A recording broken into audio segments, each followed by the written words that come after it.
Are you coming to the tree where they strung up a man? They say murder three.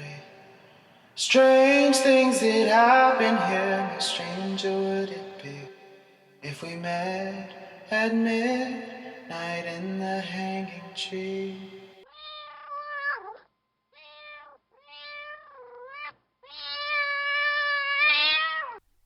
And welcome to the show. I'm your host, Chris James. If you're sick and tired of your own cooking, how about trying something new and different? A 1755 barbecue is the place to find your next meal. Head on over to Pan American Courts, 3301 San Bernardo Avenue here in Laredo. Then look for the bright red food truck. Trailer. They have brisket, Mexican hot dogs, the LPRS burger, and much more. They're open Tuesday through Saturday from 11 a.m. to 2 p.m. and from 5 p.m. until 11 p.m. Your lips and your tongue will thank you. I originally did this show March 4th, 2017.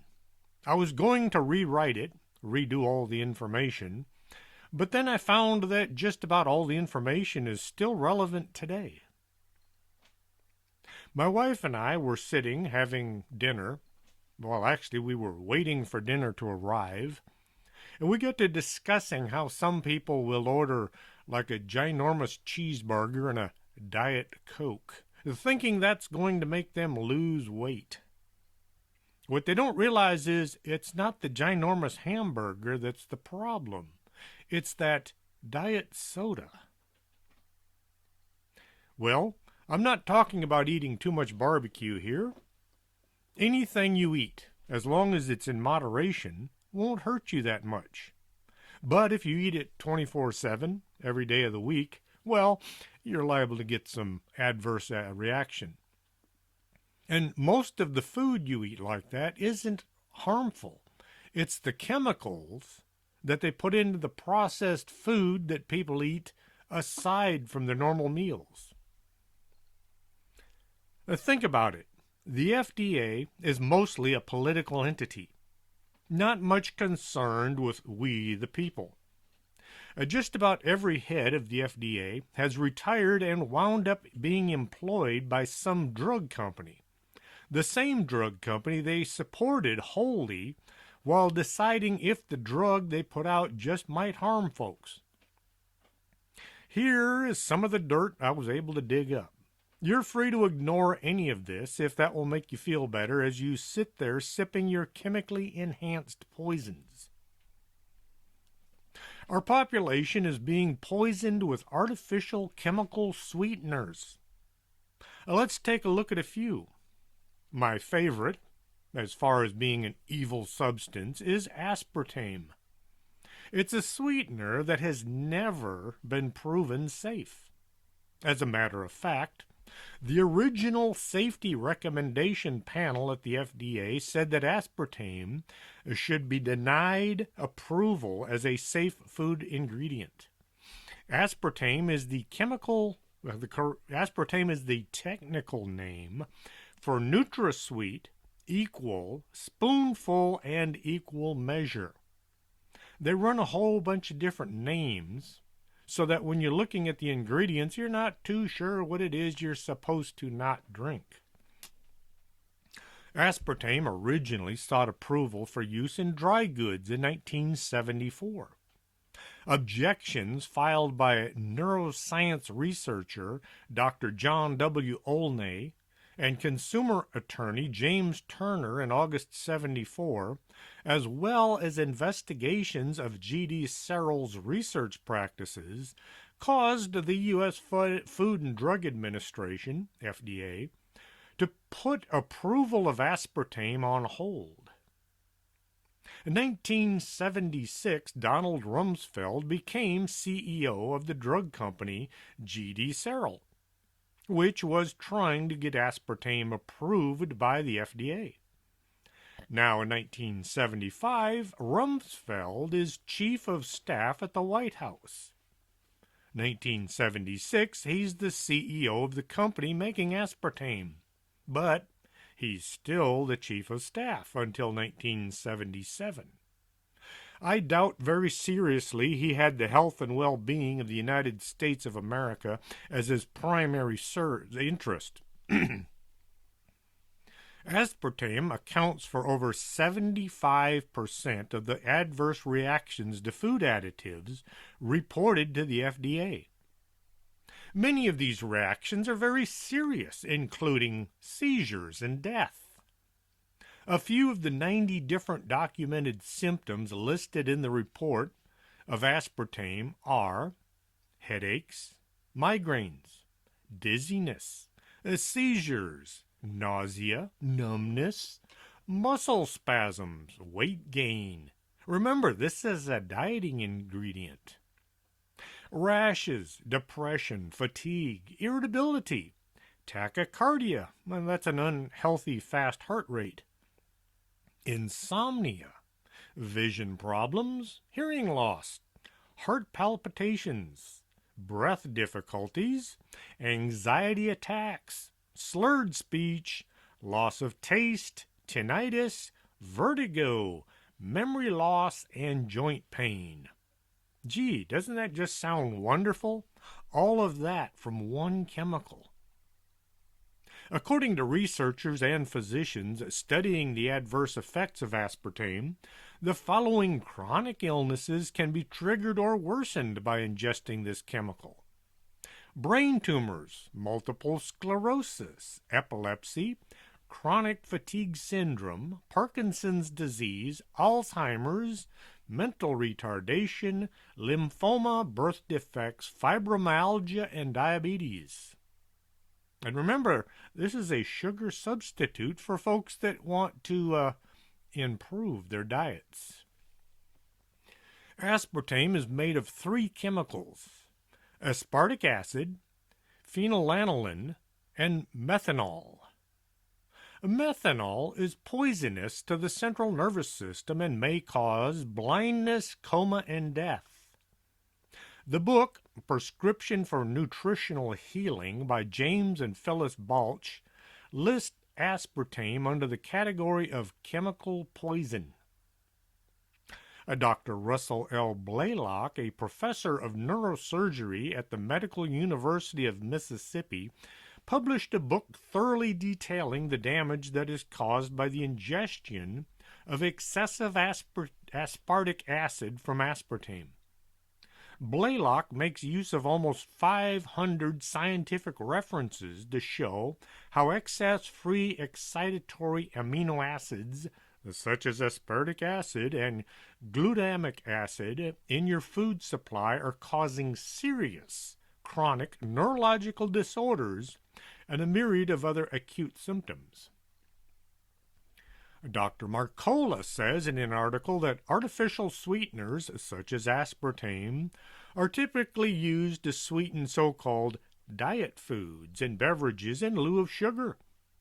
The idea is that reducing your caloric consumption will result in weight loss.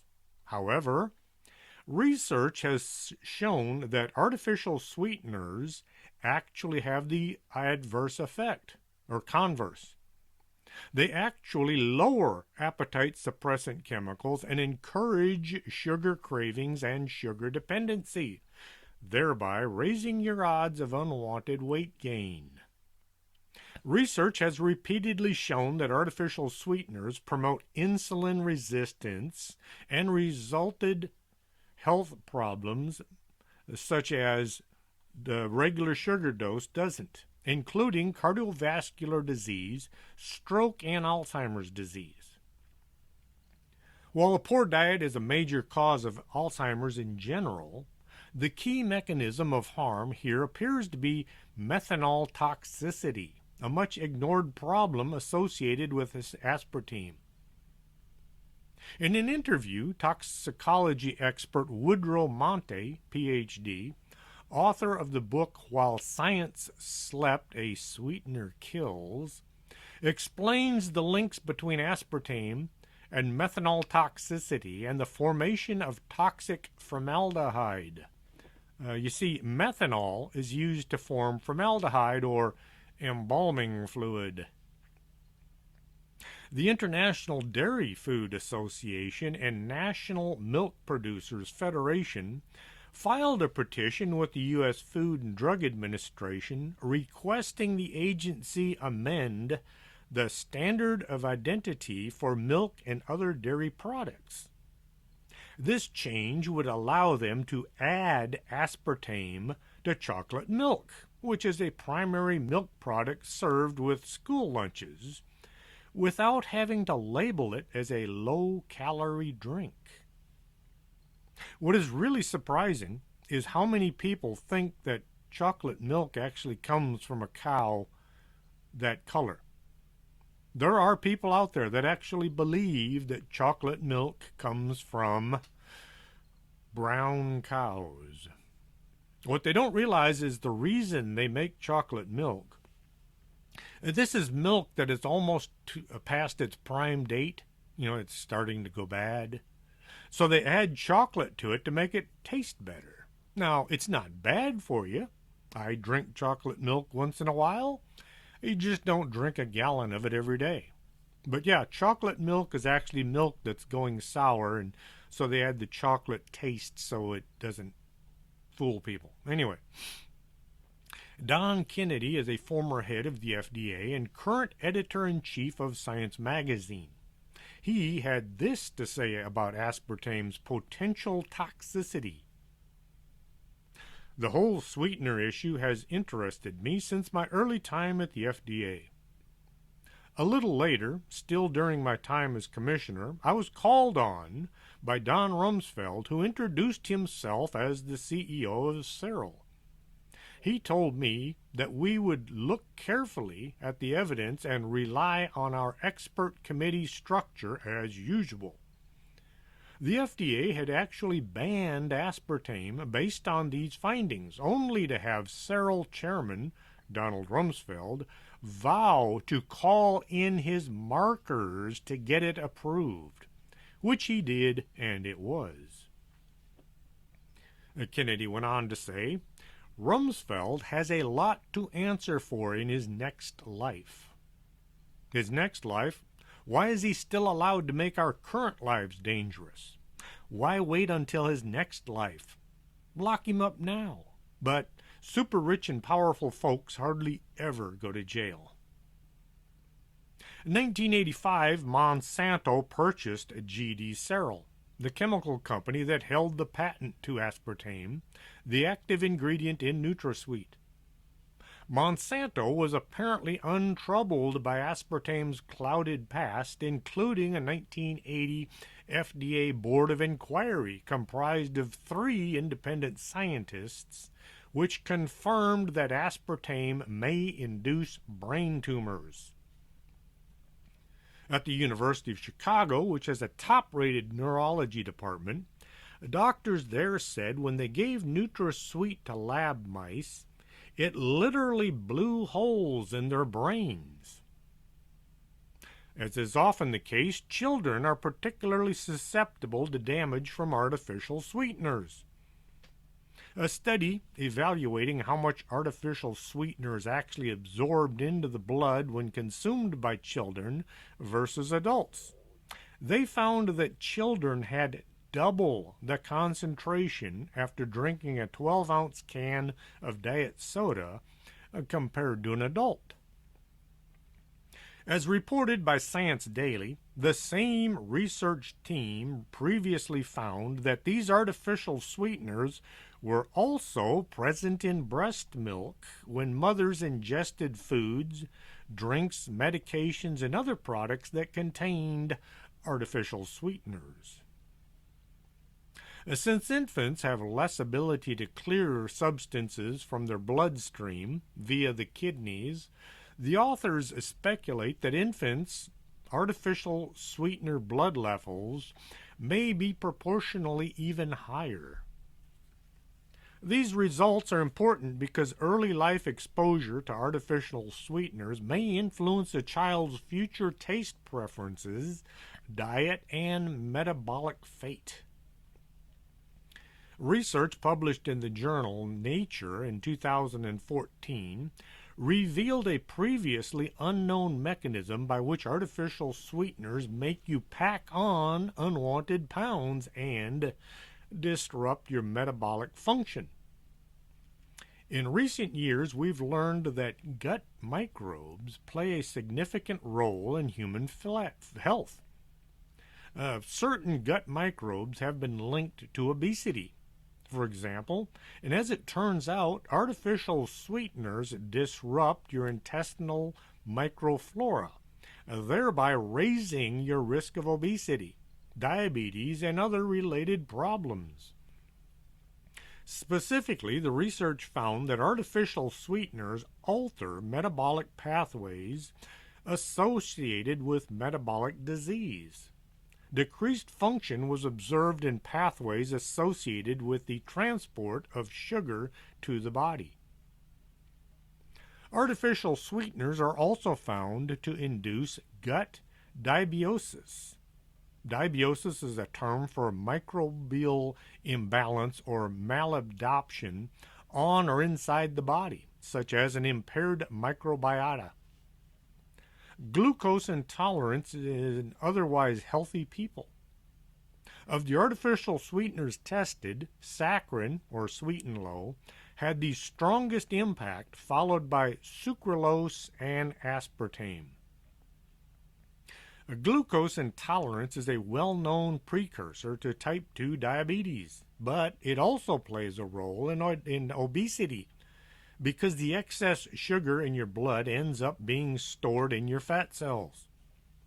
According to the authors of this widely publicized study, another study published on PLOS One also found that when rats were fed aspartame, it shifted their gut microbiota, causing it to produce short-chain fatty acids involved in sugar production, which resulted in the elevation of blood sugar. Dr. Adam Balin, chairman of the British Fertility Society, told the Daily Telegraph, recent research also suggests artificial sweetened drinks may affect your fertility. It found a connection between saccharin and sucralose consumption and reduced fertility rates among women undergoing in vitro fertilization treatment. These artificial sweeteners also raise the risk of women's embryos having at least one deformity. False advertising is prohibited by federal law, and the term diet is only permitted on brands that help reduce your weight. In light of the research demonstrated that artificial sweeteners actually raise your risk of obesity rather than combat it, the consumer group U.S. Right to Know has asked the Federal Trade Commission and the FDA to investigate Coca-Cola Company, PepsiCo Inc., and other companies for false advertising. In its 2015 citizens petition to the FDA asking the agency to issue warning letters to Coca-Cola and Pepsi, concluding that the beverages are misbranded because of the use of the term diet is false and misleading. In another letter, the group urged the agency to stop Coca-Cola Company from making illegal claims that its artificial sweetened soda prevented, mitigated, or treat obesity, noting that Coca-Cola has made such claims on at least 8 different occasions. For example, Coca-Cola Company announced that its #1 global commitment to fighting obesity is to offer low or no calorie beverage options in every market. However, if artificial sweetened beverages promote obesity rather than fight it, then Coca-Cola commitment is anything but helpful, nor is it supported by science. Coke illegally claims diet soda can combat obesity. PepsiCo is now vowing to reduce the amount of sugar they add to their drinks. According to a recent announcement, at least 2/3 of its drinks will contain 100 calories or less from added sugar per 12-ounce serving by 2025. But while this may sound good, it simply means that more artificial sweeteners will be used. Indeed, the company has stated it will achieve this sugar reduction goal by introducing more artificially sweetened drinks and reformulating existing beverage recipes. Considering artificial sweeteners are more damaging than sugar, this means the company's products will become even more harmful than they already are. In 2014, Pepsi announced it would stop using aspartame. The decision came on the heels of the declining diet beverage sales following a string of bad press discussing mounting health concerns. However, September 2015, the company reintroduced aspartame, claiming consumers were demanding more choices. People have been saying aspartame is on the way out. The new sweetener is sucralose, or Splenda. This is an artificial sweetener that claims to be made from sugar. A Splenda is made by removing some of the atoms from sugar and replacing these atoms with chlorine, which is, of course, one of the chemical elements used during the atrocities of World War I. This is the same chemical used to disinfect pools and public water supplies. If you think about it, if you think about it, which unfortunately a lot of folks don't, you might start thinking maybe there's something wrong with this sweetener that contains chlorine. Would you go out and drink chlorine? If you know anybody who works on pools or who has a pool maintenance business, they will tell you that chlorine gas will kill you. In fact, just to handle chlorine, they have to wear protective rubber gloves and protective respiratory devices. Still, the food industry is pouring chlorine with sugar and calling it sugar. It should be labeled poison and do not consume. However, when money is to be made and politicians to be bought, the food and drug industry will do as they please regardless of how many of us citizens pay the ultimate price. Maybe it's all that fluoride folks are drinking, but that will come up later in the show. I think this would be a good time to do a quick rundown of my friends who need advertising. The folks I'm trying to help out. Pat's Kitchen, 5517 McPherson, have some of the best hamburgers on the planet. It's a 50s style restaurant, great food. I try to eat there at least once a week. I don't always make it there, but really good hamburgers. Swing on by, you can pick up your order right there in the parking lot. The Organic Man Coffee Trike has the absolute best coffee on the planet, if not the universe. Makes me wonder, do aliens drink coffee? 4501 McPherson. Life is too short to drink bad coffee. If you can't see what you're trying to look at, you have to hold things out at arm's length to focus on it, I think you need to get your eyes checked. Swing by Optica del Norte, 107 Calle del Norte, and see about getting your eyes checked. If you've got skin, which most of us do, maybe you ought to take better care of it. Contact Lourdes James at 956-723-3019 and ask her for a free skincare class.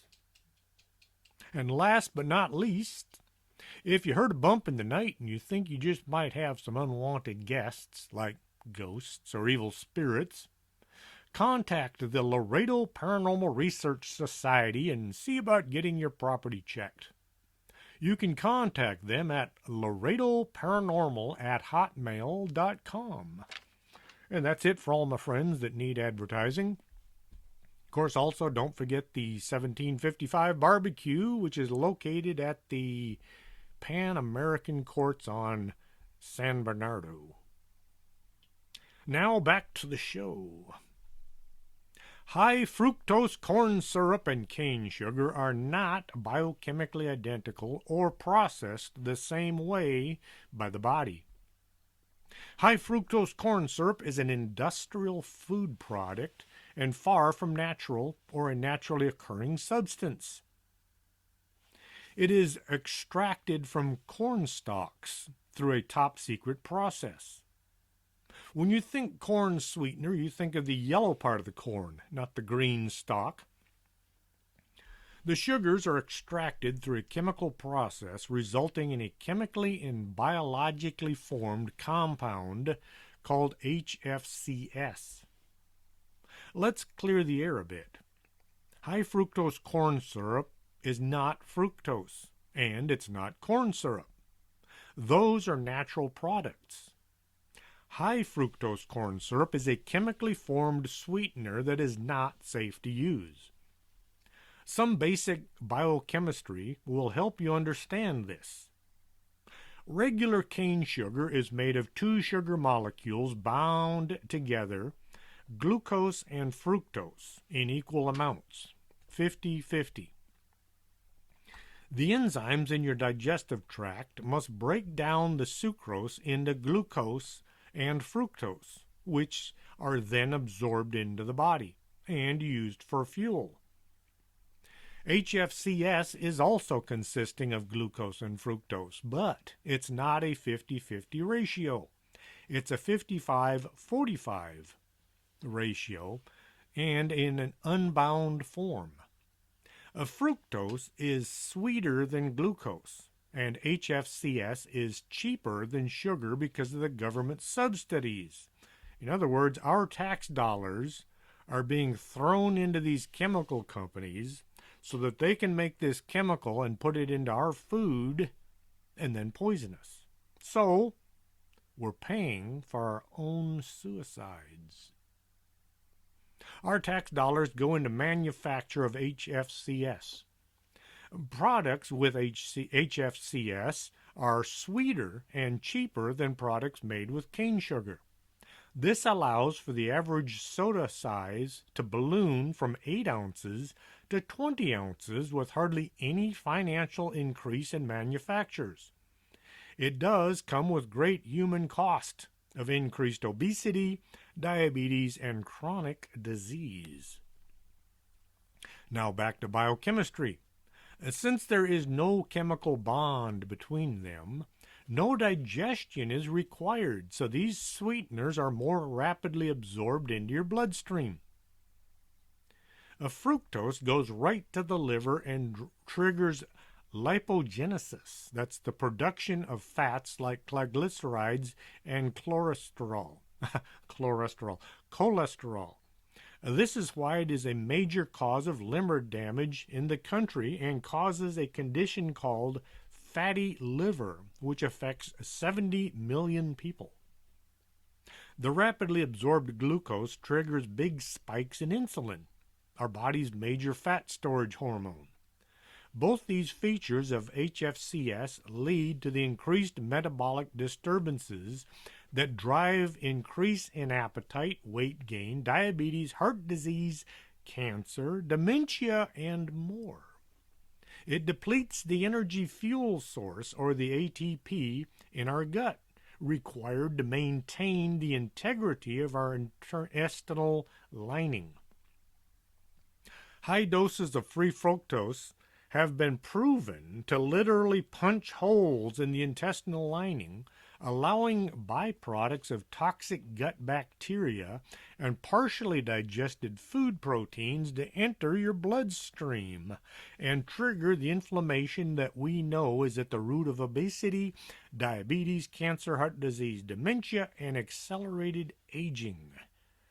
Naturally occurring fructose in fruit is part of a complex of nutrients and fiber that doesn't exhibit the same biological effects as the high fructose does, found in what they call corn sugar. See, they changed the name once more to confuse people.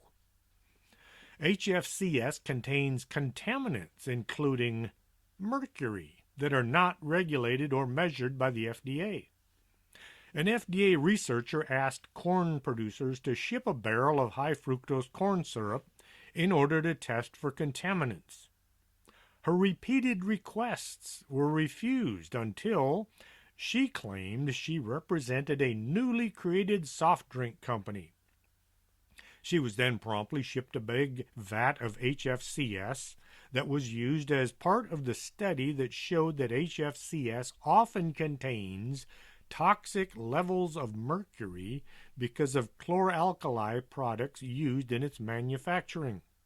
Remember, it's made from corn stalks that are chemically soaked to get the sweet stuff out of them. When HFCS is run through a chemical analyzer or chromatography, strange chemical peaks showed up that are not glucose or fructose. What are they? Nobody knows.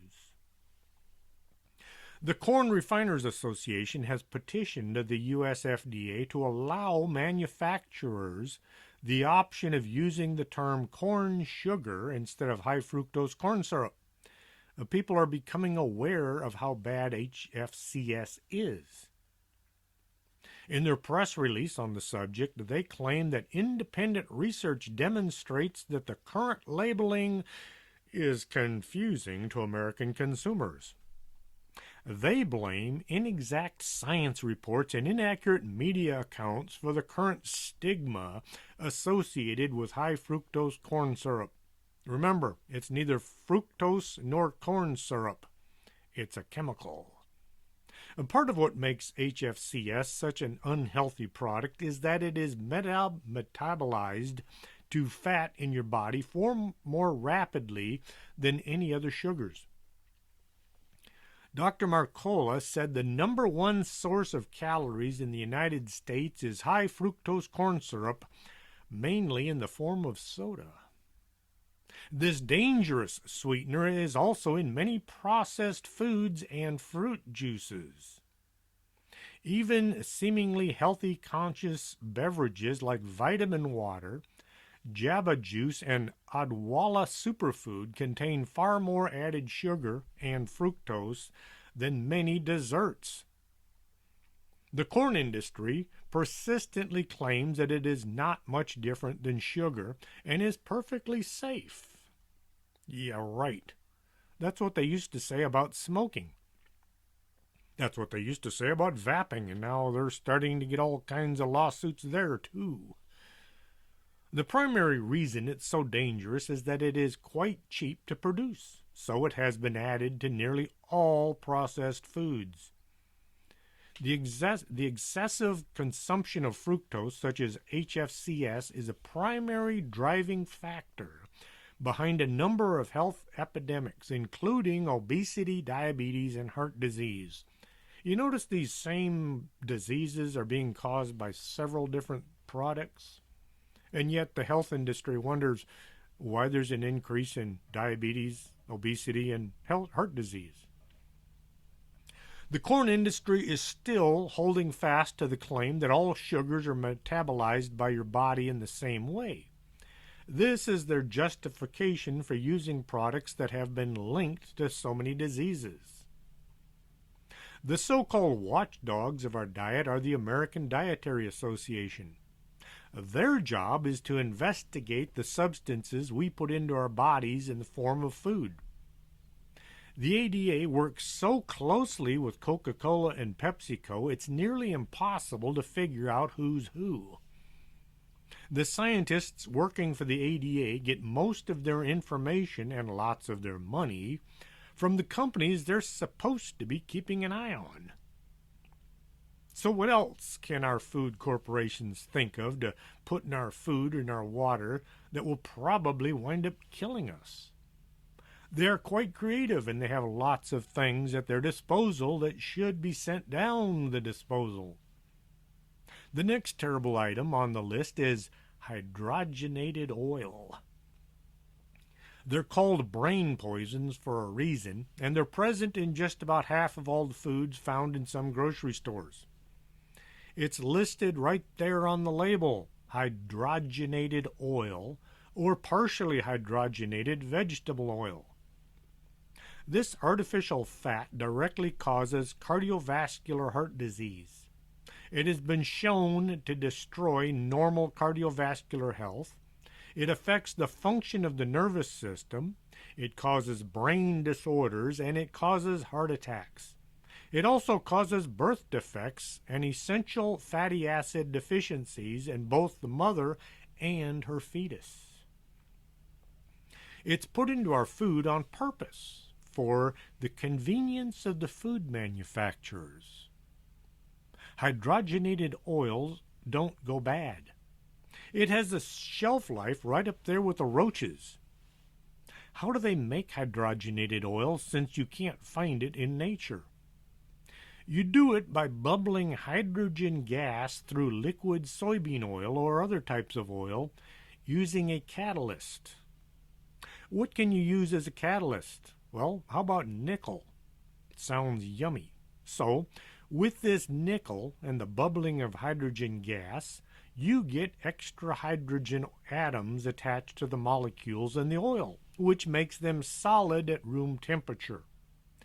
Since they're solid at room temperature, they can be more easily used to make margarine products or used in crackers and cookies. And all of this, again, is for the convenience of the food manufacturing companies.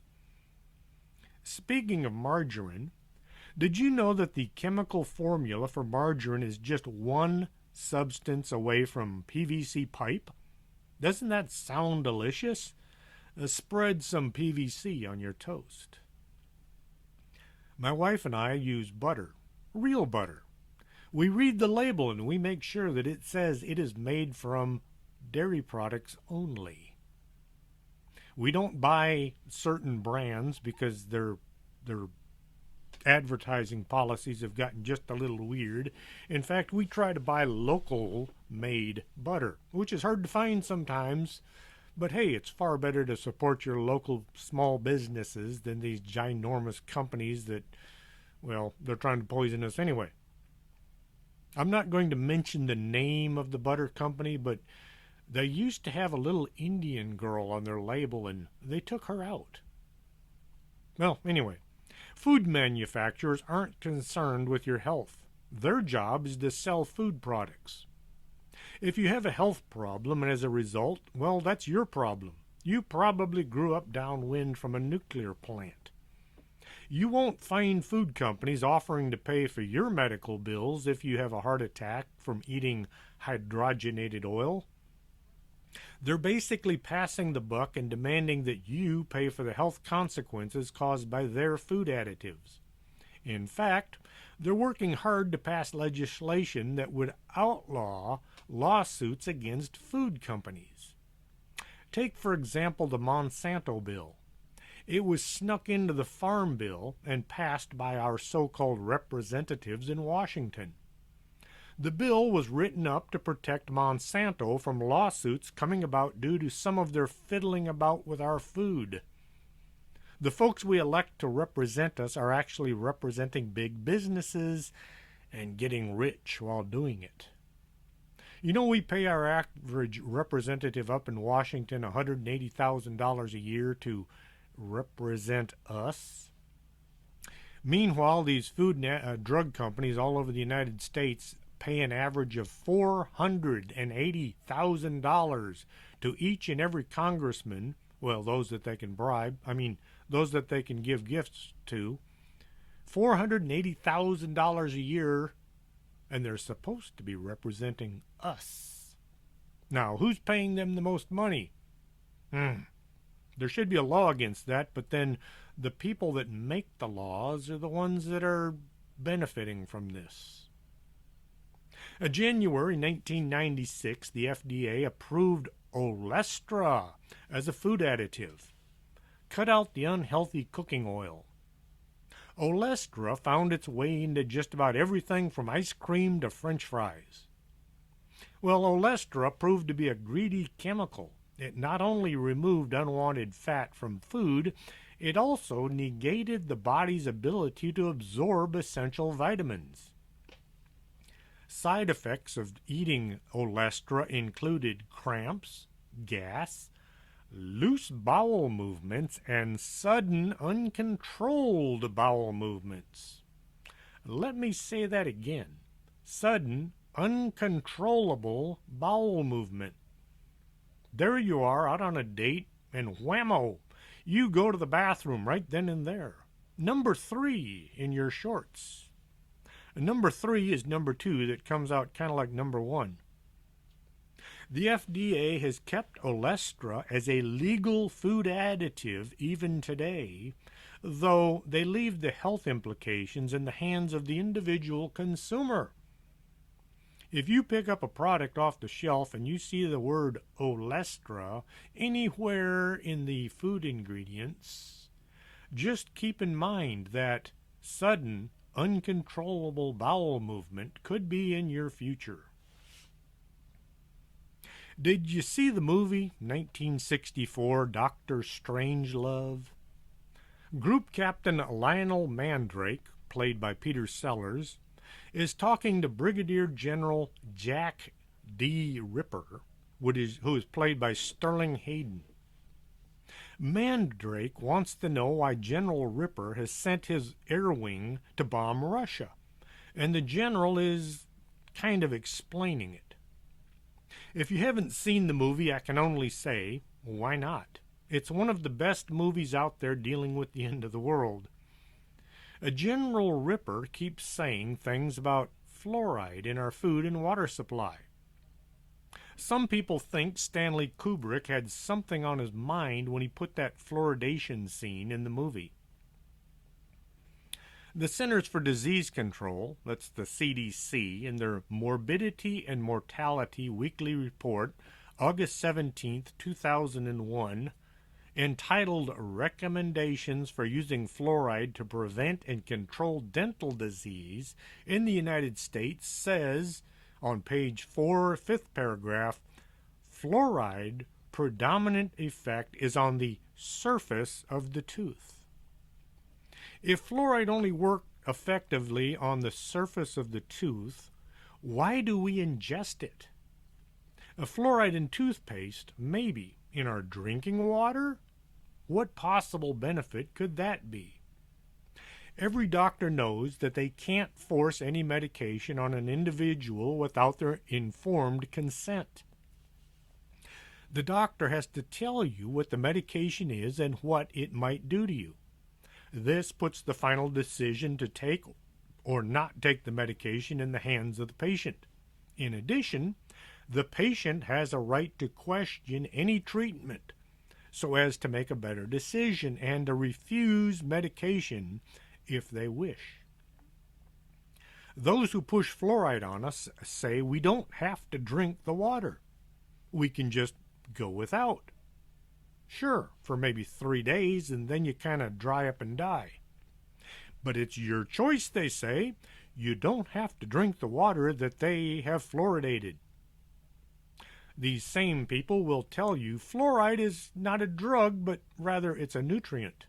So, when the question of since when is the toxic waste byproduct of phosphate fertilizer industry and aluminum or steel industry a nutrient, they'll mumble something about, well, you don't have to drink the water. If indeed fluoride is a nutrient, then why do the CDC and the ADA, the major pushers of fluoridation in the U.S., say that tooth decay is a chronic infectious disease? They're recommended fluoride to combat this disease. Did you know fluoride is listed as an unapproved drug? It's not an approved drug because it's not a drug, it's a nutrient. Makes you wonder. Earl Baldwin, a member of the British House of Lords and one of the advisory board members of the York Review, had this to say. What physician do you know who, in his or her right mind, would treat somebody he does not know and has never met with a substance that's meant to do changes in their body with the advice? Take as much or as little as you like, but take it for a lifetime because it may help someone's teeth. With fluoridation, there's no control over who gets the medication or the dosage. What if somebody is particularly sensitive to the substance? Too bad. What if you're an athlete and you drink several gallons of water a day? Too bad. When a person consumes a medication, any medication, isn't the dose for an infant or a child different from an adult? Well, yeah. With fluoride, it's the same one-size-fits-all mentality. Something to consider. Is fluoride good for your lawn, since the water you spray on it has been fluoridated? And all that water runs downhill and into the oceans. Do fish need fluoride for their teeth? Have you looked in a shark's mouth lately to see if their teeth are nice and shiny and strong? Something else to consider. Those living in communities without fluoride in their water have virtually the same rate of tooth decay as those living in fluoridated communities. How about all those folks who drink nothing but bottled water? If you get too much fluoride, it causes fluorosis, a discoloration of your teeth. It also makes them brittle. You now run the risk of fracturing a tooth, and boy, is that painful. Dr. Phyllis Mullinex proved that fluoride had an adverse effect on the brain. As a result of her work, she was told that her work was no longer relevant to dentistry, and she was fired. Peer-reviewed studies showed adverse effects on the thyroid gland were ignored, as were studies linking fluoride to damage to the pineal gland. I say that every time. The pineal gland. Well, it kind of looks like penile. Anyway, the pineal gland is located between the two hemispheres of the brain and is responsible for the synthesis and secretion of melatonin. Melatonin affects jet lag, sleep patterns, and aging, and by the time old age hits, the accumulation of fluoride in the pineal gland is in very high concentrations. Any of y'all listen to Expanded Perspectives? A couple of guys out of Weatherford, Texas, Cam Hale and Kyle Filson. You've got to listen to them if you haven't. They're well worth the time. When they're talking about certain subjects, they will mispronounce the word on purpose. For example, the Hainea. They talk about the hyenas of Africa all the time. Now, anybody with a few ounces of knowledge would know that they're called hyenas. But they call them hyenas simply because they like messing with people. They get lots of emails from people saying, it's not hyena, it's hyena. It's not hyena, it's hyena. But they mispronounce it. Anyway, there's a bunch of other words that they mispronounce that, well, I'm not going to go into right now, but give them a listen. Expanded Perspectives. You'll enjoy the show, I guarantee it. Unless there's something wrong between your ears, but anyway. At the end of the Second World War, the United States government sent Charles Eliot Perkins, a research worker in chemistry, biochemistry, psychology, and pathology, to take charge of the Farben chemical plants in Germany. Farben was the company that manufactured a Zyklon B gas that was Cyclone B. Just a little something used to kill millions of Jews in the gas chambers. While there, Perkins was told by German chemists of a scheme which had been worked out by them during the war and was used by German general staff. This scheme was to control the population in any given area through mass medication of the drinking water. In this scheme, sodium fluoride was a prominent substance. Repeated doses of infinitesimal amounts of fluoride will in time reduce an individual's power to resist domination by slowly poisoning and narcotizing a certain area of the brain, and will thus make them submissive to the will of those who wish to govern them. Both the Germans and the Russians added fluoride to the drinking water of prisoners of war to make them docile and stupid. This is also a profound connection between fluoride and bone damage, with symptoms almost identical to arthritis, beginning with aching bones and joints. One of the better cover-ups came out of Harvard University. Elise Basson, as part of her 2001 doctoral thesis for her dental degree, found a connection between fluoride and bone cancer in adolescent boys. When she submitted her findings to Dr. Chester Douglas, the head of the Harvard Dental School, he omitted the findings when releasing her thesis. Now, why would he do this? Maybe the fact that he was on the payroll of the Colgate-Palmolive Company had a little something to do with it. Years later, Basson findings were found and released, causing Harvard to do a complete investigation on Dr. Douglas. During the investigation, Dr. Douglas made a $2 million donation to Harvard and eventually was exonerated. Now, does that sound just a little bit suspicious to anybody besides me? One other finding was an adverse effect on the kidneys. It was found that fluoride can damage the kidneys at high levels, and that somebody with poor kidney function would have limitations clearing fluoride from the body, making that person especially vulnerable to fluoride's other toxic effects.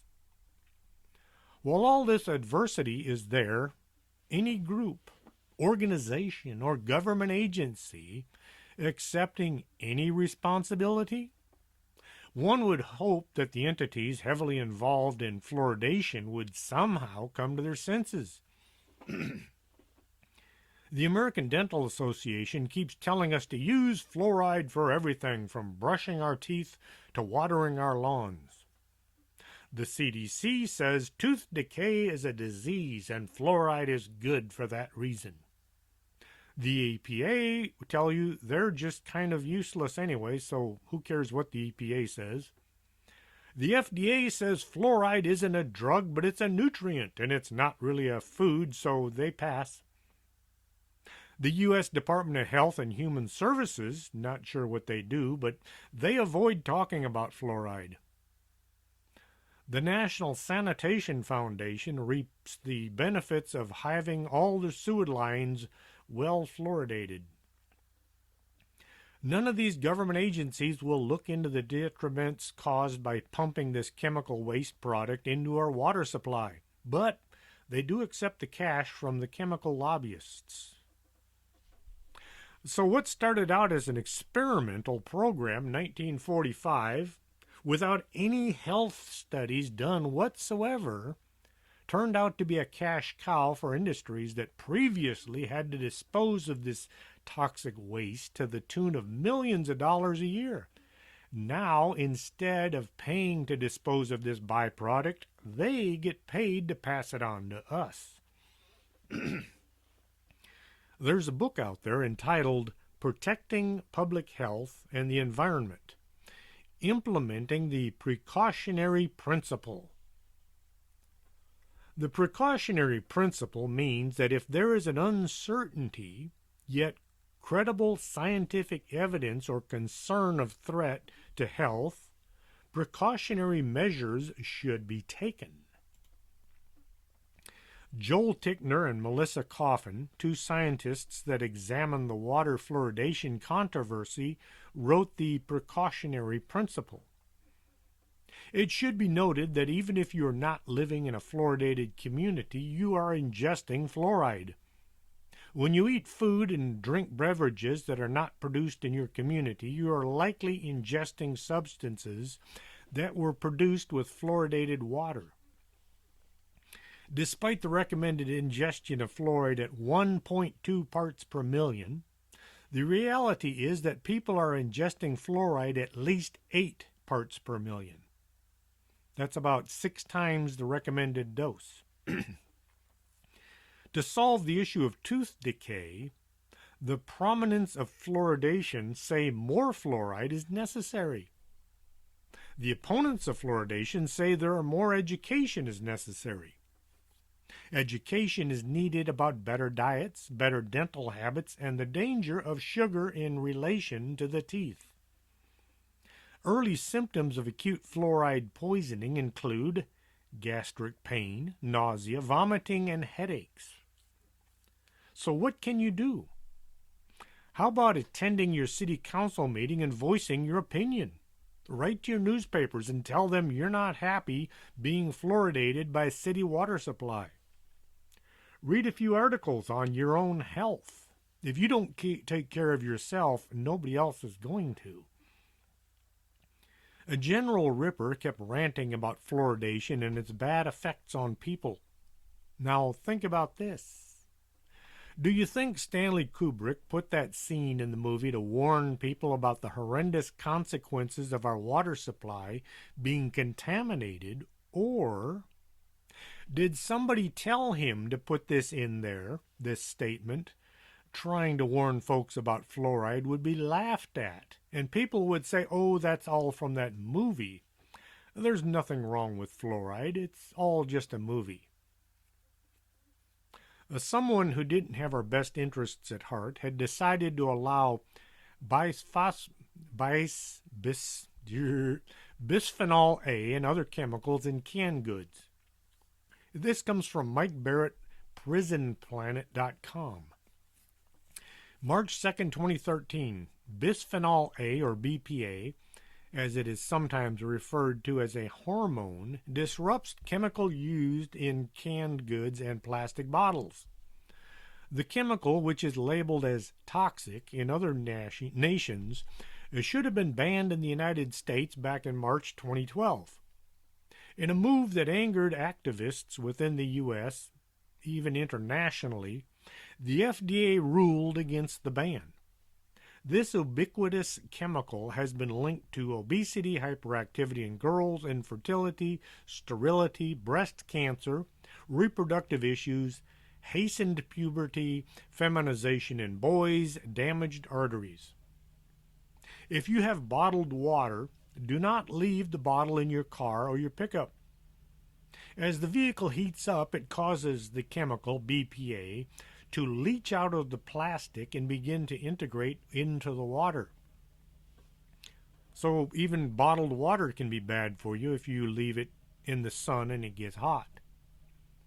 These days, physicians are a little stab happy with their antibiotics, often to just please the patient with a medical solution, a placebo, if you will. I've seen folks demand their doctor give them antibodies to treat a virus, like the cold or the flu. This could be setting people up for lifelong obesity. That's what some researchers have to say. In addition to killing the bad bacteria, antibiotics kill good bacteria in the gut, thereby disrupting digestion even in the long run. If you've ever had to take antibiotics, you'll know how it gives you the runs. There's also mounting evidence that antibiotics may be promoting diabetes and metabolic syndrome, but not killing the cold and the flu virus that patients think they are. Antibiotics kill bacteria, not viruses. The Guardian wrote about 150 scientists and 50 farmers, including a former FDA commissioner, demanded that Congress regulate antibiotic use in livestock. The European Center for Disease Prevention and Control has even blamed overuse of antibiotics for the global resistance to antibiotics, which could make antibiotic futile against disease-causing bacteria. This is not even considering the ill effects antibiotics have on animals we eat.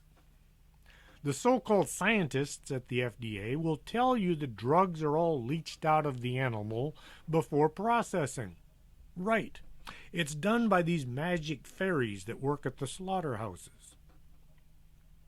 Is the FDA too cozy with the drug companies? Now, these are the gatekeepers who are supposed to guard us against dangerous drugs being sent to market. But who do they really work for?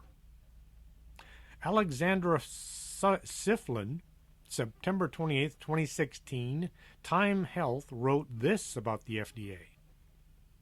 People who work at the U.S. Food and Drug Administration as medical reviewers are responsible for parsing the risk and benefits of particular drugs before it gets the agency's approval.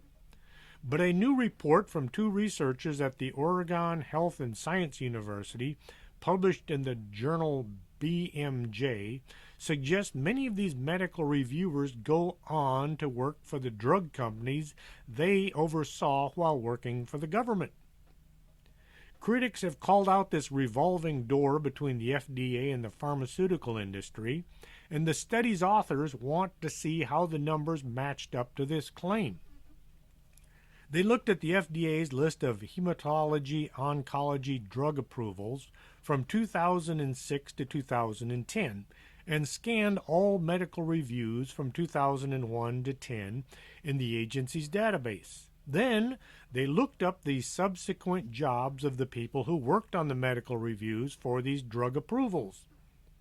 The researchers found that among the 55 people who worked as hematology-oncology medical reviewers, 27 continued in their role working for the FDA.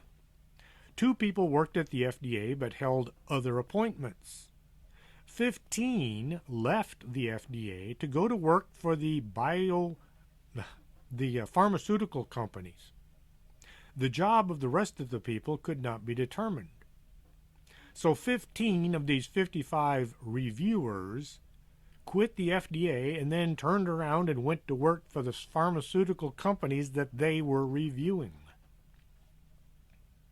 I don't think there's overt collusion going on, but if you know in the back of your mind that a major career opportunity after the FDA is going to work on the other side of the table, I worry it can make you less likely to put your foot down, says study author Dr. Vinay Prasad, an assistant professor of medicine at the Oregon Health and Science University. Regulators may be less willing to be very tough, and I worry that this might happen. In response to the report, FDA spokesperson Jason Young sent Time the following statement. Employees leaving government for industry is a dynamic that is present across government agencies and not unique to the FDA. The FDA has a strong set of rules in place to ensure that our employees are working in the public interest and not the advantage of any company, organization, or individual. Federal laws and FDA ethics rules cover issues like outside employment, avoiding real and apparent conflicts of interest, recusal, disclosure requirements, protecting confidentiality, a ban on gifts from regulated industry, and avoiding conflicts should a federal employee choose to seek or negotiate outside employment. Right. That's kind of like saying a politician would never lie. They raise their right hand, they place their left hand on the Bible, and they take an oath. Then as soon as they get in office, they completely forget what that oath was. A study author, Prasad, says he would like to see more transparency from the FDA on the number of people who go from the agency to the drug industry. He noted that former FDA Commissioner Dr. Margaret Hamburg said in a March interview that she wouldn't consider working for companies that the FDA regulated for a couple of years, calling it a cooling-off period. Prasad said they were unable to determine if the report how many people went directly from the FDA to the pharmaceutical industry. Prasad also added that more needed to be done to recruit and retain the best talent at the FDA. We need to address why people are leaving the FDA, he said. I sympathize for them. These are people doing an important job, and they're certainly earning less than what they can make in the pharmaceutical industry. Personally, I believe if you work at the FDA, you should be barred from ever working for any company you are supposed to protect us from, but that's just me. It's kind of like a Border Patrol agent who retires and then goes to work as a smuggler. Kind of the same thing. Well, not quite the same, but in my mind it's the same. So what can you do to protect yourself and your family from these health-destroying additives? Read. That's right, read. When my wife and I are at the grocery store, we read the contents of everything we buy. Oh yeah, it takes a lot of time. We both feel so much better about what we're putting into our bodies. The things we're looking for are high fructose corn syrup, HCFS. This nasty stuff is also called corn sugar. The chemical companies changed the name because a few of us were savvy to their poison. You'll be surprised at how many products has HCFS or corn sugar as an additive. Remember what I said, it's not a little amount that will kill you. It's a little amount over years and years of your life that is going to cause an effect on your health and the health of your children. Do not buy anything with aspartame, which is also going by the names NutraSweet, Equal Spoonful, and Equal Measure. Sugar grows naturally and it's processed by our bodies. Just don't use a cup of sugar in everything. A little goes a long way. Artificial sweeteners have all kinds of adverse health issues. If you really want something sweet, try honey.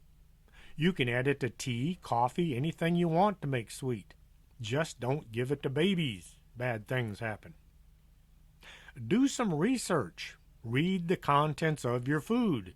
It will take you a long time to purchase your groceries, but with time, you'll be able to quickly scan the contents. It takes me just a few extra minutes to go from poisoned, health-destroying food additives to only buying things that won't kill us. If I see a word, an additive, in the ingredients label, I'll just whip out my cell phone and I'll look up the word, see what it is. It's amazing what kind of information you can find if you use the internet correctly. H-E-B has a new policy. That's our local grocery stores here in Texas. I don't know if they've got H-E-B in other states, but you can't go into any small town here in Texas and not find an H-E-B somewhere. In fact, in Laredo, I think we got like 10 or 12. Well, anyway, H-E-B has a new policy. Look on the products, it's H-E-B products, and you'll find a green check mark. These products have none of the health-destroying additives found in other products. And most of them are pretty good. Do not buy anything hydrogenated. Once more, just read the contents of what you're buying. Your body will thank you. Remember, hydrogenated oil is a liquid that is turned into a solid by pumping hydrogen through it. And your body doesn't know how to process this stuff, so it just does all kinds of crazy things to you. Here's another substance I didn't mention earlier. Canola oil. You probably buy it, but you have no idea what it is. Have you ever seen a canola tree? Canola is short for Canadian oil. They take all kinds of cooking oils and pour them into a big vat and then mix it together. You might be getting genetically modified organisms or GMOs. You'll get all kinds of bizarre things in your cooking oil. Olive oil grows on a tree. People have been ingesting olive oil for thousands of years. Just look at the label. If the oil has one ingredient, you don't have to worry about poisonous additives. Olive oil can be used for just about anything you can imagine. Avoid fluoride. It's hard, but you can do it. We buy toothpaste that doesn't have any fluoride added to it. And we drink bottled water, but we don't let it sit out in the car and get hot. People trying to lose weight all the time, but they can't accomplish their mission. Maybe it's not how much you're eating or drinking, but what you're eating or drinking. If you want to make a change in your body, try making a change in what you put into it. It won't hurt you to consume a few micrograms of these substances. Your body will work it out. It's the constant, day to day, week to week, year to year entry of this bad substance that accumulates inside you, causing health issues. It's like mercury or radiation. A little won't do much harm, but a lot will end your life. Hope you enjoyed tonight's show. If you did, pass it on to your friends. Hope I didn't ruin your dinner too much. Next time you're about to eat or drink something, check the label and see just what it is you're putting into your body. Read the ingredients and then ask yourself, do you know what these chemicals are doing to you or to your family's bodies? Till next Saturday, this is Chris James for Strange Things. Are you coming to the tree where they strung up a man, they say murdered 3?